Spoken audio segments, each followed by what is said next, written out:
Bismillahirrahmanirrahim. Assalamualaikum warahmatullahi wabarakatuh. Bismillah, alhamdulillah, wassalatu wassalamu ala habibillah Sayyidina Muhammad ibn Abdillah wa ala alihi wa sahbihi wa mawalah. Allahumma rabbi syrah lana sudurana wa yassir lana umurana wahlul 'uqdatam min alsinatina yafqahu aqwalana.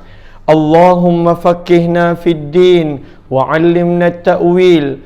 Allahumma alhimna marashida umurina wa a'idna min syururi anfusina birahmatika ya rabbal alamin walhamdulillahi rabbil alamin.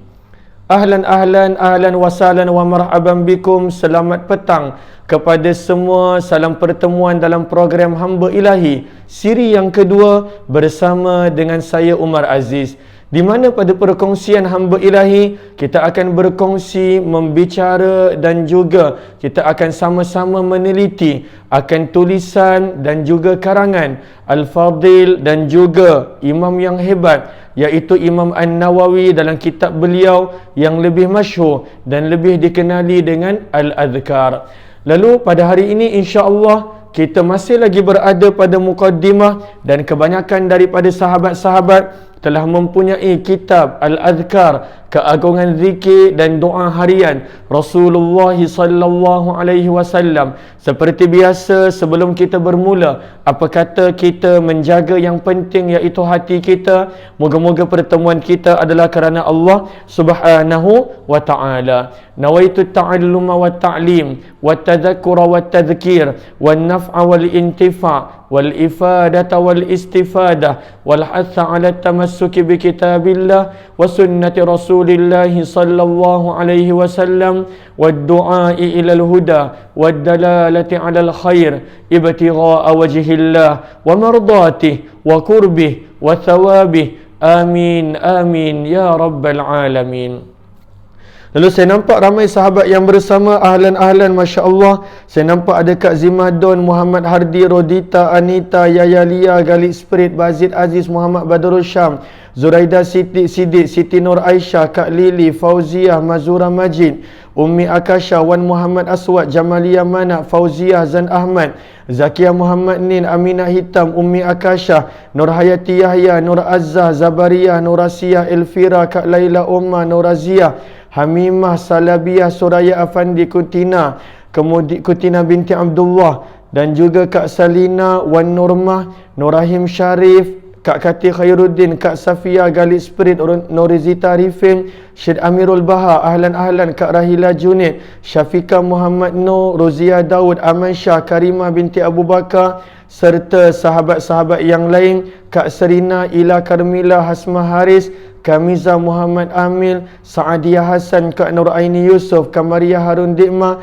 Nazatul Naina, dan juga sahabat-sahabat yang lain. Masya Allah, ramai yang bersama. Saya nampak ramai yang memberi salam. Waalaikumsalam warahmatullahi wabarakatuh. Kepada semua yang memberi salam, terima kasih. Kepada semua yang bersama dalam program Hamba Ilahi, pembacaan kitab Al-Adhkar Imam Nawawi rahimahullahu ta'ala. Lalu saya mohon jasa baik sahabat-sahabat untuk bantu share, bantu untuk kongsi, bantu untuk sebar luas, serta tag rakan-rakan yang lain. Moga-moga lebih ramai yang beroleh manfaat insya-Allah. Lalu saya pasti ramai daripada sahabat-sahabat telah mempunyai kitab yang mana telah dapatkan awal. Yang mana ingin mendapatkan kitab boleh tekan pada link yang telah diberikan yang diberikan di ruang komen. Lalu terima kasih kepada yang bantu share, yang bantu kongsi dan juga tag rakan-rakan yang lain. Lalu hari ini kita berada pada muka surat yang ke-8. Lalu saya harap sahabat-sahabat, kerana kebanyakannya ada kitab, maka boleh lihat muka surat yang ke-8. Kita masih lagi berada pada mukaddimah, sebab itu kita baca laju sedikit. Kita tak nak tinggalkan mukaddimah kerana banyak nota penting yang kita boleh ambil daripada mukaddimah yang telah ditulis, yang telah diletakkan oleh penerbit dan juga penterjemah. Maka jom kita baca daripada muka surat yang ke-8. Mohon jasa baik sahabat-sahabat bantu tulis di ruang komen kitab Al-Adhkar ataupun keagungan zikir dan doa harian Rasulullah sallallahu alaihi wasallam, muka surat yang ke-8 masih lagi pada mukaddimah. Kita masih lagi berada pada mukaddimah. Lalu jom kita perhatikan muka surat yang ke-8. Maka pada muka surat yang ke-8, kata penerbit dan juga penterjemah, metodologi penyelidikan dan penyemakan kitab. Bagaimanakah pihak penterjemah menyemak kitab ini? Maka kata penterjemah, hakikatnya kitab Al-Adhkar karya Imam Nawawi rahimahullahu ta'ala ini sebenarnya telah banyak dicetak, sangat banyak, kerana ianya antara kitab doa yang terkenal selain daripada Amalul Yaumi wal Lailah oleh Ibnu Sunni rahimahullahu ta'ala. Lalu ahlan-ahlan kepada sahabat yang bertanya, maka boleh tekan pada link di ruang komen dan juga boleh maklumkan kepada nombor Vital Book untuk bantu kemudian. Lalu ahlan-ahlan kepada sahabat, maka sebenarnya kata penulis buku, kata penterjemah, kitab Al-Adhkar ini telah banyak kali diterjemah.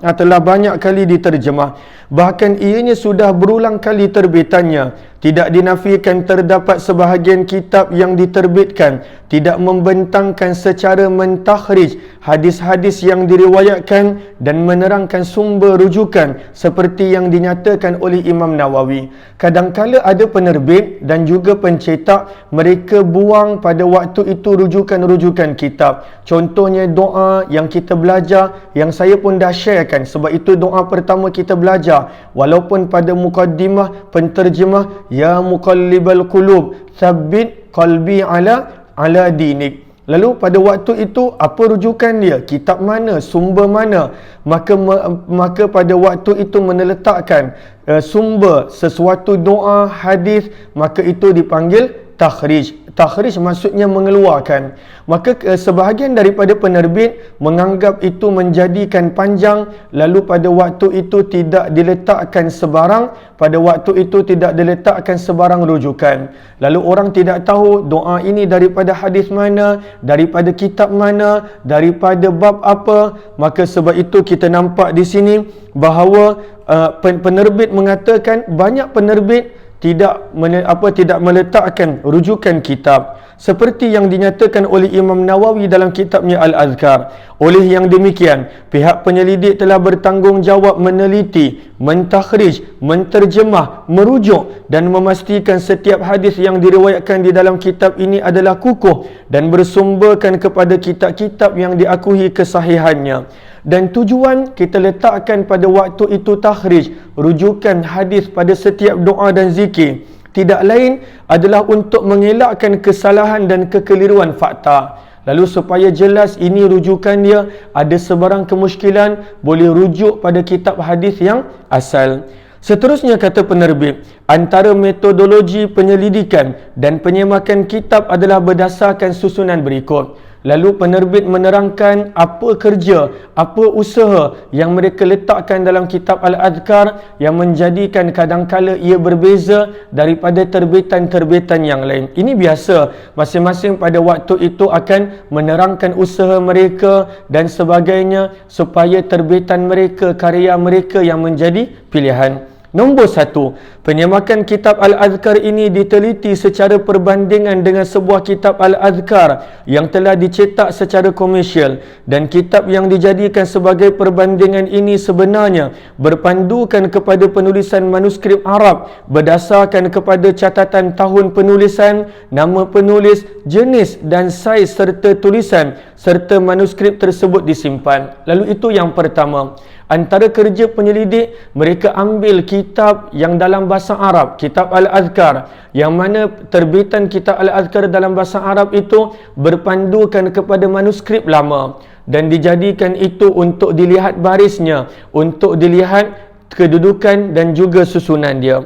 Nombor 2, lalu daripada banyak-banyak manuskrip kitab Arab yang nak dijadikan rujukan, terbitan manakah yang diambil oleh pihak penerbit dan juga penyelidik? Maka nombor 2, di antara cetakan kitab yang sedia ada, kami memilih cetakan daripada maktabah yang terkenal, daripada syarikat pengeluar kitab bahasa Arab yang terkenal, iaitu cetakan Dar Al-Minhaj. Lalu kalau orang yang rajin membaca kitab bahasa Arab, maka Dar Al-Minhaj adalah antara yang terkenal dan famous dalam menerbitkan kitab-kitab bahasa Arab. Lalu diambil cetakan Dar Minhaj untuk melihat susunan dia, melihat kedudukan dia, melihat barisnya, melihat hurufnya sebagai perbandingan, panduan, petunjuk utama bagi menyemak dan menilai kesahihan setiap penulisan yang dihasilkan. Sebagai contoh, kadangkala ramai orang kata, kenapa nak selidik lagi? Buku tu dah ada, sekadar ambil copy paste dan terbit. Tidak. Sebagai satu contoh, doa yang mana kadangkala kita keliru. Antaranya adalah doa yang tersebar banyak. Alhamdulillahillazi at'amana wa saqana wa ja'alana minal muslimin. Wa ja'alana minal muslimin. Adanya perkataan minal. Lalu pada kebanyakan kitab-kitab doa, buku-buku doa, sama ada dalam bahasa Inggeris ataupun sama ada pada bahasa Melayu, kebanyakannya menukilkan doa selepas makan dengan waja'alana minal muslimin. Lalu salah seorang guru saya, Mufti Radhaul Haq, ketika mana beliau meneliti akan doa ini, ketika mana mengajar hadis, lalu beliau berkata berdasarkan ilmu yang beliau ada, berdasarkan pencarian yang beliau lakukan, maka daripada buku asal kitab hadis, doa ini tidak ada minal muslimin. Doa ini sekadar waja'alana muslimin, itu yang ada dalam kitab hadis yang asal. Ketika mana beliau membuat kajian beliau sendiri, lalu di mana datangnya kesilapan buku-buku doa yang mana ambil doa ini waja'alana minal muslimin. Perkataan minal itu daripada mana? Kerana kita pun belajar dalam Syama'il Muhammadiyah yang mana antara adab Nabi SAW selepas makan ataupun makan, Nabi punya doa waja'alana muslimin yang dinukilkan oleh Imam Tirmizi dalam kitab Syama'il Muhammadiyah beliau. Maka ketika mana dilihat kesilapan itu adalah daripada cetakan salah satu kitab doa yang terkenal, Amalul Yaumi wal Lailah oleh Ibnu Sunni. Maka cetakan itu silap, maka orang lain yang datang pada waktu itu ambil, tidak buat penyelidikan balik, sekadar ambil copy, paste, terjemah dan sebagainya, maka menjadilah tersebar ramai-ramai orang bila kita kata baca doa lepas makan adalah tidak ada minal, banyak orang yang tidak terima. Orang kata, kenapa? Saya baca buku doa ini ada minal, buku doa ini ada minal.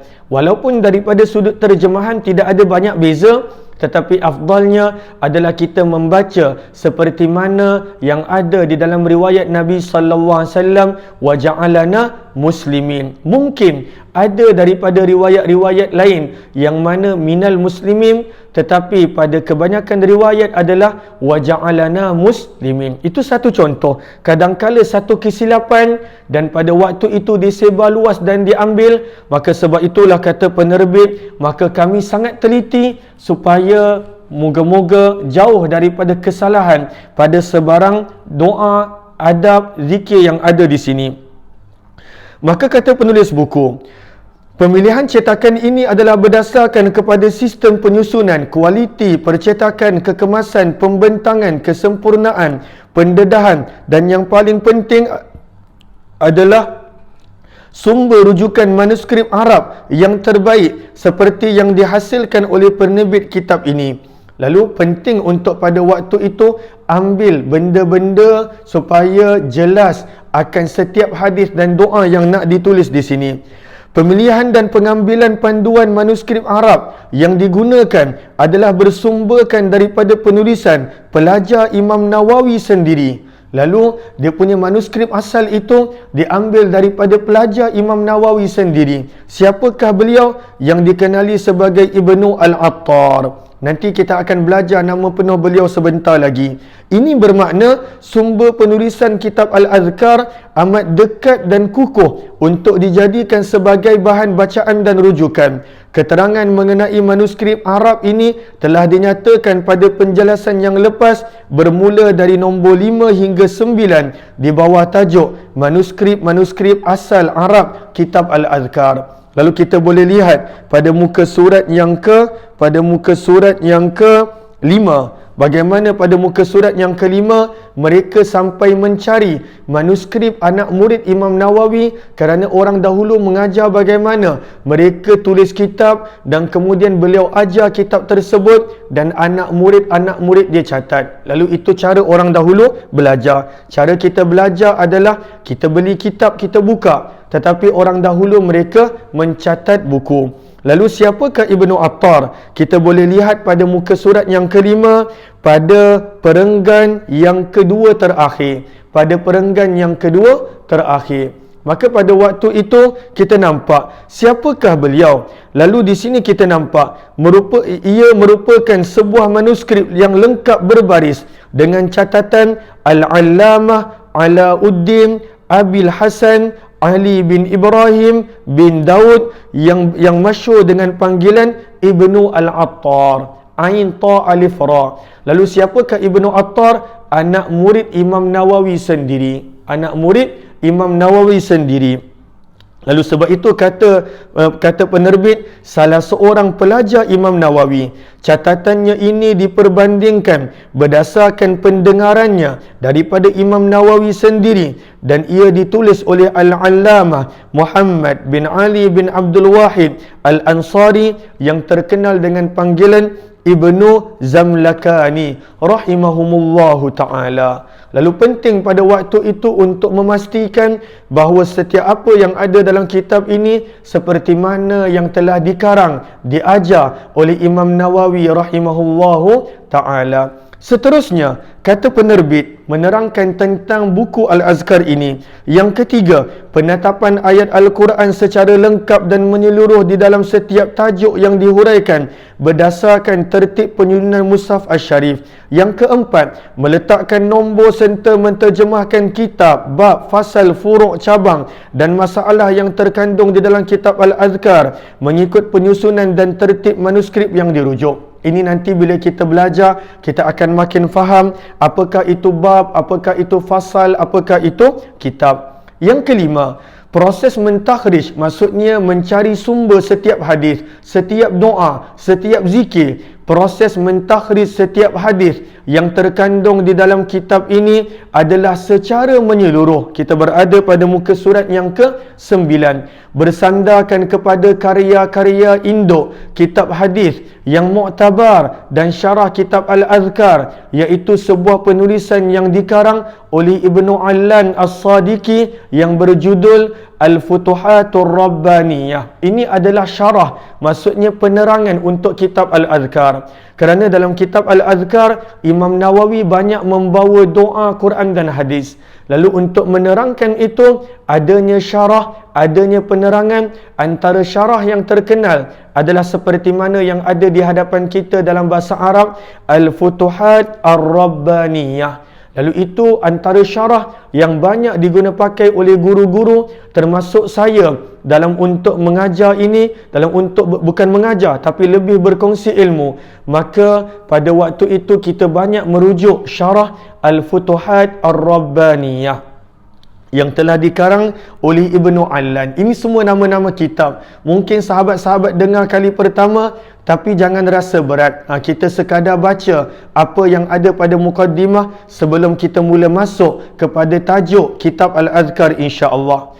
Lalu diambil rujukan juga daripada kitab ataupun syarah kitab Al-Azkar yang terkenal, iaitu Futuhat Ar-Rabbaniyah. Serta ada dua lagi catatan utama berkenaan penjelasan hadis kitab Al-Azkar. Contohnya kitab Nataijul Afkar karangan Imam Ibnu Hajar Al-Asqalani sendiri. Siapakah Imam Ibnu Hajar? Beliau adalah orang yang mana telah mensyarahkan Sahih Bukhari. Salah seorang ulama mazhab Syafi'i yang terkenal, Ibnu Hajar Al-Asqalani. Serta kitab Tuhfatul Abrar karangan Imam Jalaluddin As-Suyuti rahimahullahu ta'ala. Untuk itu, konsep takhrij yang diketengahkan tidak terlalu panjang dan terperinci.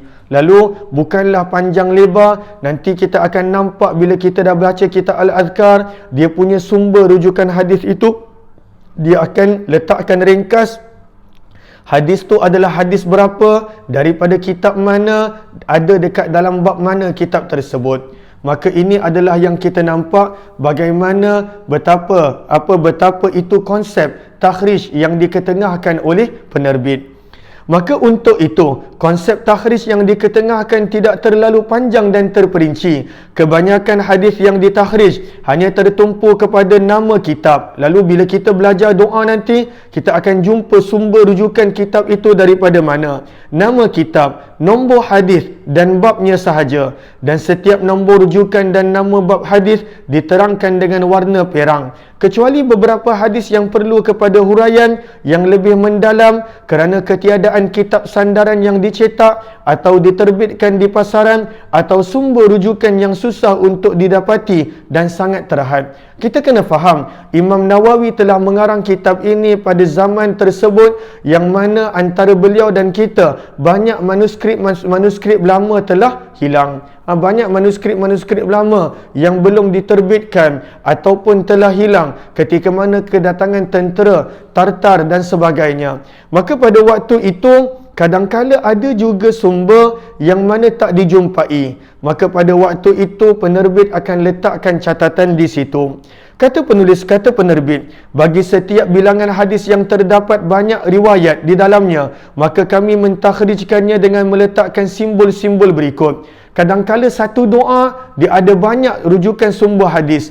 Maka pada waktu itu diletakkan simbol-simbol menunjukkan hadis ini boleh didapati pada kitab hadis sekian-sekian. Kita pergi pada perenggan ketiga. Kata penerbit, seperti yang dimaklumkan, tujuan kita letakkan sumber hadis ataupun takhrij di dalam kitab ini adalah untuk menentukan sumber pengambilan doa tersebut serta menetapkan darjat dan kedudukan hadis yang diriwayatkan. Penentuan dan penetapan pentakhrijan hadis di dalam kitab-kitab ini tidak lain adalah untuk menambahkan keyakinan pembaca dan ahli ibadah untuk terus melakukan perkara-perkara baik dan keutamaan amalan seperti hadis yang terkandung di dalam karya ini. Kadangkala kita keliru mana sumber, walaupun ada dalam kitab Al-Adhkar. Zaman ini kadangkala orang banyak nak tahu sumber, Bukhari ke Muslim ke Abu Daud. Maka sebab itu kata penerbit bahawa beliau takhrijkan hadis bukan untuk mempertikaikan keilmuan Imam Nawawi yang sememangnya hebat, yang sememangnya diakui, akan tetapi ditakhrijkan hadis, diletakkan sumber hadis pada setiap doa dan juga zikir yang ada pada waktu itu supaya menjadikan jiwa kita tenang untuk mengamalkan doa-doa dan zikir tersebut. Seterusnya kata penerbit, untuk itu sebagai rujukan ia merangkumi kepelbagaian sumber kitab turas atau karya klasik Islam yang diakui ketulusan faktanya. Lalu pada perenggan berikut, inilah nama-nama kitab yang menjadi rujukan. A. Antara kitab-kitab yang menjadi rujukan adalah Bukhari, Muslim, Abu Daud, Tirmizi, Nasa'i, Ibnu Majah, Muwatta Imam Malik dan Musnad Ahmad. Ini yang A. B. Kitab-kitab sahih selain Imam Bukhari, Muslim. Contohnya kita boleh nampak pada perenggan terakhir. Contohnya ada Sahih Ibnu Hibban, Sahih Ibnu Khuzaimah, Mustadrak oleh Imam Al-Hakim. Tidak dinafikan beberapa kitab sahih yang lain seperti Sahih Al-Ismaili, Sahih Al-Jauhari, Sahih Al-Burqani, Sahih Al-Athar karangan Ibnu Qurqul, Musnad Al-Humaidi. Hanya dijelaskan sahaja di dalam huraian teks Imam Nawawi tetapi tidak ditakhrijkan. Ini kerana kebanyakan hadis yang disusun oleh Imam Nawawi di bawah setiap bab adalah lebih tertumpu kepada kitab-kitab Sunan Sittah. Lalu apakah Sunan Sittah? Sunan Sittah adalah 6 kitab yang kita nampak pada A. Bukhari, Muslim, Abu Daud, Tirmizi, Nasa'i, Ibnu Majah. Dikenali sebagai Sunan Sittah. 6 kitab hadis yang terkenal: Bukhari, Muslim, Abu Daud, Tirmizi, Nasa'i, Ibnu Majah. Lalu kebanyakan orang yang mengikuti pengajian yang berlaku di India, Pakistan dan juga macam saya di South Africa, maka pada waktu itu pada tahun ke-7 pengajian kami kena khatamkan 6 Sunan Sittah ini. Walaupun bukan hafal, sekadar baca dan juga syarahan, maka inilah yang kena belajar dalam tempoh lebih kurang 10 ke 11 bulan. Kena khatamkan ke-6 kitab ini. Lalu ini adalah Sunan Sittah. Sittah maksudnya 6. Lalu Bukhari, Muslim, Abu Daud, Tirmizi, Nasa'i, Ibnu Majah. Lalu dibacakan juga secara sardan Muwatta Imam Malik untuk orang yang biasa mempelajari pondok berdasarkan sistem India Pakistan, yang mana itulah antara sistem yang saya pelajari ketika mana waktu kecil. Maka ini adalah nama-nama kitab. Begitu juga kata penulis, maka pada penghujung baris yang ke-9, maka begitu juga akan ditumpukan kepada kitab hadis Amalul Yaumi wal Lailah. Ini adalah antara buku doa yang terkenal sebelum Imam Nawawi menulis kitab Al-Azkar. Apakah nama dia? Amalul Yaumi wal Lailah, yang telah dikarang oleh Ibnu Sunni.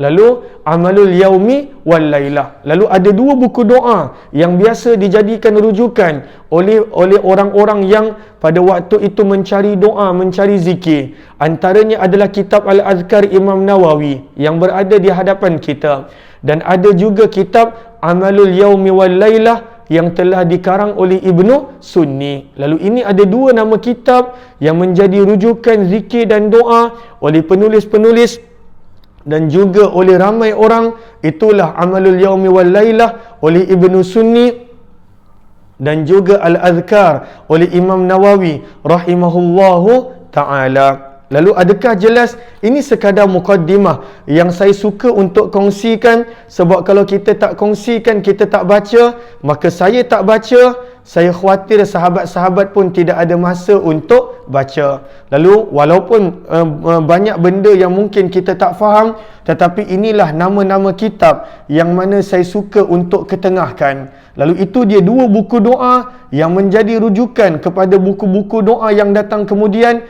Al-Azkar Imam Nawawi yang berada pada tangan kebanyakan kita, dan kitab yang berada pada baris terakhir muka surat yang ke-9, Amalul Yaumi wal Lailah oleh Ibnu Sunni rahimahumallahu ta'ala.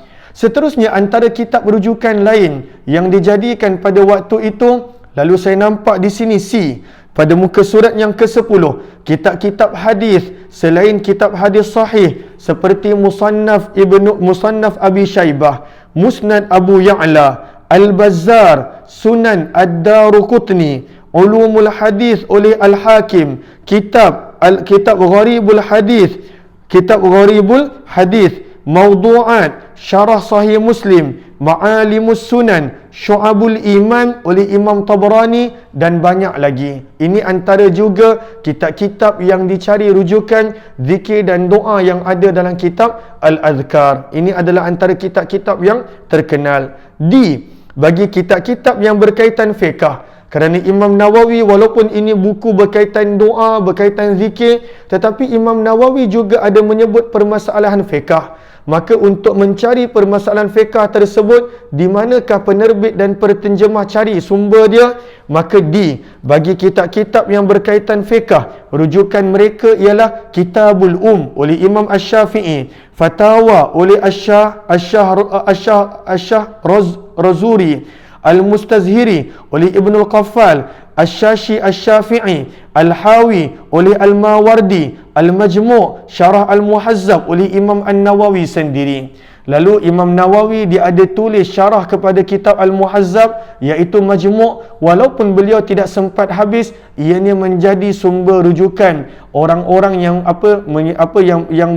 taklid dan mengikut kepada Imam Asy-Syafi'i rahimahullahu taala. Itu berkaitan fiqh. Berkaitan tentang tafsir pula, di manakah penulis, penterjemah dan juga penerbit mencari sumber. Maka di sini kita nampak bagi rujukan tafsir, ia hanya melibatkan dua kitab, iaitu Risalah oleh Imam Al-Qushairi dan juga Al-Wasit fi Tafsiril Quranil Majid oleh Imam Al-Wahidi An-Naisaburi rahimahumallahu ta'ala. Lalu ini pun nama-nama tafsir yang kadang-kala kita tak sempat nak baca. Antara tafsir yang kita biasa kenal adalah Ibnu Kathir ataupun tafsir Safwatut Tafasir. Tetapi ini ada lagi dua nama kitab tafsir, Risalah oleh Imam Al-Qushairi dan juga kitab Al-Wasit fi Tafsiril Quranil Majid oleh Imam Al-Wahidi An-Naisaburi rahimahumullahu ta'ala. Ini sekadar nama-nama kitab yang penerbit letakkan di sini supaya kita tahu kerja dan usaha yang mereka buat untuk mencari sumber dan mentakhrijkan setiap hadis-hadis tersebut. Lalu kepada sahabat-sahabat yang tak ada kitab, boleh tengok catatan sahabat-sahabat kita yang berada di ruang komen. Moga Allah balas dengan sebaik-baik ganjaran. Allahumma salli ala Sayyidina Muhammad wa ala ali Sayyidina Muhammad. Seterusnya, nombor 6. Apakah lagi usaha penerbit dan penterjemah? Nombor 6. Menjelaskan sebahagian lafaz dan kalimah yang ganjil. Lalu kadangkala ada perkataan bahasa Arab yang jarang diguna oleh orang Arab, maka penerbit dan penterjemah menerangkan perkataan tersebut. Yang ketujuh, meletakkan indeks nama surah dan ayat Al-Quran, matan, hadis, nama perawi dan bilangan hadis berdasarkan susunan hijaiyah. Yang ke-8, disertakan juga yang kita akan baca nanti, terjemahan biografi dan kehidupan Imam Nawawi. Masya Allah, orang yang mana pada waktu itu nak melihat kesungguhan Imam Nawawi mencari ilmu, menyebarkan ilmu. Nanti kita akan belajar dalam kisah hidup Imam Nawawi yang diambil daripada karya Bughyat Ar-Rawi fi Tarjamah Al-Imam An-Nawawi karangan Imam Ibnu Al-Kamaliyah rahimahullahu ta'ala. Yang ke-9, kata penerbit, keselamatan lafaz matan hadis adalah tujuan utama penghasilan kitab ini. Oleh yang demikian, setiap hadis yang terkandung di dalam kitab ini telah dipantau, telah disemak serta diserap berdasarkan manuskrip Arab seperti yang disebutkan. Pada nombor 10, mereka letakkan itu usaha-usaha mereka tentang ayat-ayat Al-Quran dan juga ungkapan-ungkapan hadis seperti mana yang kita boleh lihat. Pada yang nombor 11, usaha penerbit pada nombor 11, sekiranya terdapat tambahan lafaz pada matan hadis, kami meletakkan simbol pembuka dan penutup seperti bilangan hadis 233. Kadangkala dalam kitab Al-Asal, dalam kitab Asal Al-Azkar, maka bila dirujuk pada sumber yang disebutkan ada pertambahan lafaz, maka pertambahan lafaz itu kami tak terus masuk kerana ini kitab Imam Nawawi. Maka mana-mana pertambahan lafaz hadis berdasarkan apa yang penerbit dan penterjemah jumpa dalam kitab yang mereka jadikan rujukan, maka mereka letakkan dalam pembuka dan juga penutup tersebut supaya menghormati karya dan buku Imam Nawawi. Sekiranya terdapat kepelbagaian dalam membaca satu kalimah dengan dua baris, ini adalah biasa. Kadangkala dalam bahasa Arab satu perkataan itu ada banyak cara bacanya, maka pada waktu itu akan dituliskan semua baris tersebut pada teks asal bahasa Arab. Itu yang ke-12. Nombor 13, sebagai akhir metodologi penyelidikan untuk karya ini, bahawa penentuan bilangan hadis, kitab, bab, fasal, furu' dan masalah seperti yang terkandung di dalam kitab ini adalah berdasarkan kepada kajian setiap penerbit, perbandingan, penilaian dan penyelidikan penyelidik. Setelah diperbandingkan, lalu di sini kata penerbit, kalaulah kita buka mana-mana terbitan kitab ataupun terjemahan kitab Al-Azkar, kita tak akan jumpa sama bilangan hadis dia berapa. Sebab pada waktu itu ada yang mengira hadis, ada yang mengira tidak, ada yang mengira bab, ada yang tidak. Maka adanya perbezaan dan perbezaan itu pasti, termasuk dalam terbitan-terbitan kitab Al-Azkar dalam bahasa Arab. Maka sebab itulah kata penterjemah dan penerbit, maka selepas mereka teliti, inilah jumlah hadis yang mana mereka letakkan dalam bab. Berapakah jumlah dia? maka pada muka surat yang ke-11. Oleh itu, setelah dipilih dan ditentukan pembahagian jumlahnya, kami menetapkan bahawa bilangan setiap kategorinya disusun seperti bawah ini. Ada berapa hadis dalam kitab Al-Azkar ini? Bilangan hadis 1242. Masya Allah. Bila nak khatam? Ada 1242. Lalu jangan risau, kita akan baca dan kita akan teliti insya-Allah. Moga-moga Allah permudahkan. Lalu ada 1242 hadis berdasarkan kiraan penerbit pada buku yang berada di hadapan kita. Lalu berapa banyak selawat yang kita dapat ungkapkan, berapa banyak hadis yang kita dapat ambil keberkatan dan cahayanya. Kemudian ada 20 kitab, maksudnya tajuk-tajuk besar ada 20. Kemudian bab ada 380. Fasal ada 240. Furuk, maksudnya pecahan daripada itu ada 5. Dan bilangan masalah ada 3. Furuk memberi makna pecahan. Memberi makna pecahan itu dipanggil furuk. Penutup. Lalu apakah penutup penerbit? Maka kata penerbit, sebagai akhirnya, saya memohon kepada Allah agar kitab Al-Azkar ini menjadi sebuah rujukan utama dalam menyatukan hati-hati manusia yang sentiasa mencari keuntungan amal akhirat. Di samping ia menjadi aset berharga di saat manusia menghadapi keadaan huru-hara apabila timbangan amal sedang dihitung di hadapan Allah. Maka ini harapan penterjemah. Benarlah ungkapan yang dinyatakan oleh Imam Az-Zahabi rahimahullah di dalam kitabnya yang terkenal bernama Siyar A'lamin Nubala mengenai hal ini. Maka kata Imam Az-Zahabi menerangkan kepentingan kitab Al-Azkar. Maka daripada sini kata Imam Az-Zahabi rahimahullahu ta'ala, fa'alaika ya akhi bitadabburi kitabillah wa biidmanin nazar fi sahihain wa sunanin nasa'i wa riyadin nawawi wa adhkarihi. Lalu Imam Zahabi tegaskan perlu ambil berat tentang kitab Al-Azkar. Barang siapa yang ambil berat tentang 6 kitab ini, maka kata Imam Zahabi rahimahullahu ta'ala, dia pasti berjaya dan pasti selamat. Sebab itu terjemahannya apa kata Imam Az-Zahabi? Maka Imam Az-Zahabi berkata, wahai saudara-saudaraku, hendaklah kamu bertadabbur, iaitu mengambil berat, mempelajari, menghayati dengan kitab Allah. Itu yang pertama.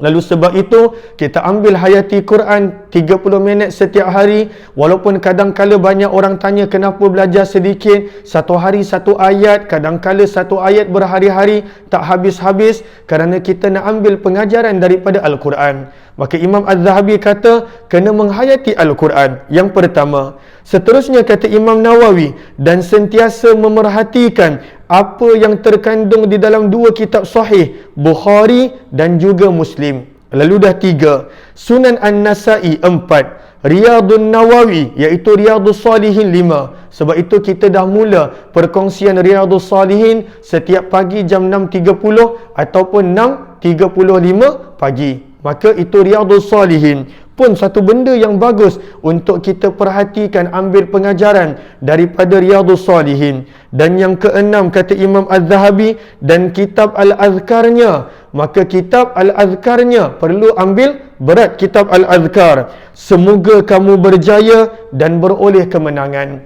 Maka inilah kitab Al-Azkar yang ada di hadapan kita, yang Imam Zahabi minta kita untuk beri perhatian, ambil berat.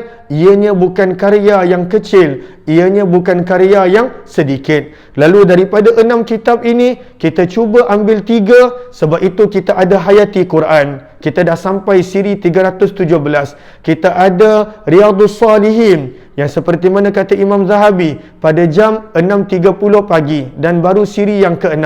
Kalau ada sahabat yang tertinggal, boleh pergi ke YouTube Umar Aziz dan lihat siri-siri yang sebelumnya, ataupun boleh scroll, boleh cari dalam Facebook. Dan yang ketiga, kitab Al-Azkar. Barang siapa yang jaga 6 ini, dihayati, diambil pengajaran, maka kita kata Imam Az-Zahabi rahimahullahu ta'ala, nescaya dia akan berjaya, selamat dan juga beroleh kemenangan. Moga Allah golongkan kita seperti mana kata Imam Zahabi, di kalangan orang yang berjaya dan di kalangan orang yang beroleh kemenangan.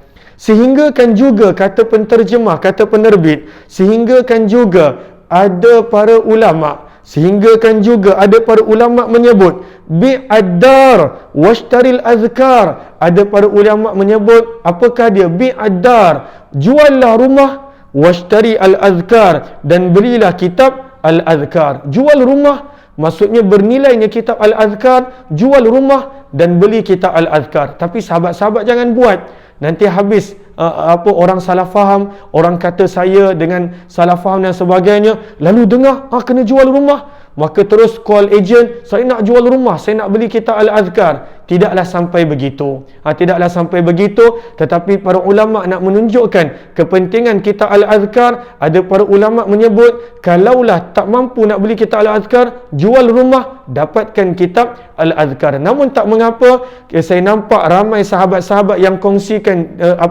learning point di ruang komen. Maka sebenarnya sahabat-sahabat boleh ambil ini daripada ruang komen untuk yang tak ada kitab. Dia bukanlah wajib mesti ada kitab. Kelas kita adalah percuma, perkongsian kita adalah percuma. Ambil manfaat apa yang mana kita mampu daripada apa yang kita ada. Lalu kita ambil apa yang kita mampu. Lalu kalaulah bukan maksudnya kena jual rumah, jangan salah faham. Saya sekadar menterjemahkan apa yang ditulis oleh penterjemah. Maka kata penulis buku, semoga Allah menjadikan inisiatif dan usaha penyemak serta penerbitan kitab Al-Azkar ini hanya dengan keikhlasan dan kejujuran kepadanya yang maha mulia demi memartabatkan agama Islam di tanah air yang tercinta. Moga-moga Allah menjadikan kita, amin amin, di kalangan ahli zikir yang sentiasa mengingati Allah, amin, walaupun di mana kita berada. Dan di akhir ungkapan saya, sesungguhnya segala puji hanya bagi Allah, alhamdulillah Rabbil Alamin, yang merupakan Tuhan semesta alam. Lalu segala puji hanya bagi Allah, kata penterjemah dan penerbit. Siapakah penterjemah dia? Sebahagian daripada sahabat-sahabat mungkin kenal. Beliau adalah Muhammad Taha bin Haji Hasan ataupun Tan Sri Hasan Al-Azhari punya anak.